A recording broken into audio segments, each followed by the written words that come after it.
તમિલનાડુની રાજનીતિમાં એવો સાયલેન્ટ ધડાકો થયો છે કે જેને 50 વર્ષના જૂના ડીએમકે વર્સિસ એઆઈડીએમકેના ખેલને હચમચાવી દીધો છે. એક ફિલ્મી સ્ટાર જેણે 2024માં પાર્ટી બનાવી, મીડિયાથી દૂર રહ્યો, પ્રેસ કોન્ફરન્સ પણ નથી કરી, પણ 4 મે 2026ના રિઝલ્ટ આવ્યા અને પોલિટિકલ એક્સપર્ટ્સ પણ ચોંકી ગયા. અમે વાત કરી રહ્યા છીએ વિજય, જેને લોકો થલપતિ વિજય કહે છે. તેમની પાર્ટી એટલે કે તમિલિગા વેત્તરી કઝગમ પહેલા જ ચૂંટણીમાં 108 સીટ જીતી અને ઇતિહાસ રચ્યો. બધાને લાગ્યું કે આ ફક્ત સ્ટાર ગ્લેમર છે, પણ છેલ્લા 2 વર્ષમાં ગેમ સંપૂર્ણ બદલાઈ ગઈ. કેમ? આ જીત મોટી રેલીઓથી નહીં, પરંતુ ન્યૂઝ ડિબેટથી પણ નહીં.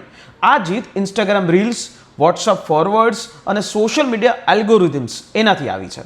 એટલે આ લોકોની જે સ્ટ્રેટેજીમાં જોઈએ તો 85,000 ફેન ક્લબ્સ જેણે ડિસિપ્લિન પોલિટિકલ આર્મીમાં ફેરવ્યા, 70,000થી પણ વધારે બૂથ લેવલ એજન્ટ તૈયાર કર્યા, આઈટી વિંગે યુવા મતદારોને રીલ્સ, શોર્ટ્સ અને વાયરલ વિઝ્યુઅલ્સથી ટાર્ગેટ કર્યા. મેસેજ શું હતો? મેસેજ હતો સોશિયલ જસ્ટિસ, સેક્યુલરિઝમ, વેલફેર અને ક્લીન પોલિટિક્સ. વિજય ઓછું બોલ્યા, પણ દરેક અપિયરન્સ એ ખૂબ વાયરલ થયું. કહેવાય છે કે 68% પ્રથમ વખત મત આપનાર યુવાનો એ ટીવી કે તરફ વળ્યા. જ્યારે બીજા નેતાઓ જૂના ઢબે વ્યસ્ત હતા, ત્યારે થલપતિ વિજય અલ્ગોરિધમ્સ ઉપર ખેડી રહ્યા હતા. આ જીત એ સાબિત કર્યું કે આજની રાજનીતિ ફક્ત રસ્તા ઉપર હો હલ્લા કરીને નહીં, પરંતુ ફોનની સ્ક્રીન ઉપરથી પણ જીતી શકાય છે. તમને શું લાગે છે? આ ડિજિટલ રાજનીતિનો એક નવો યુગ છે? આપનો અભિપ્રાય કોમેન્ટ બોક્સમાં જરૂરથી લખજો.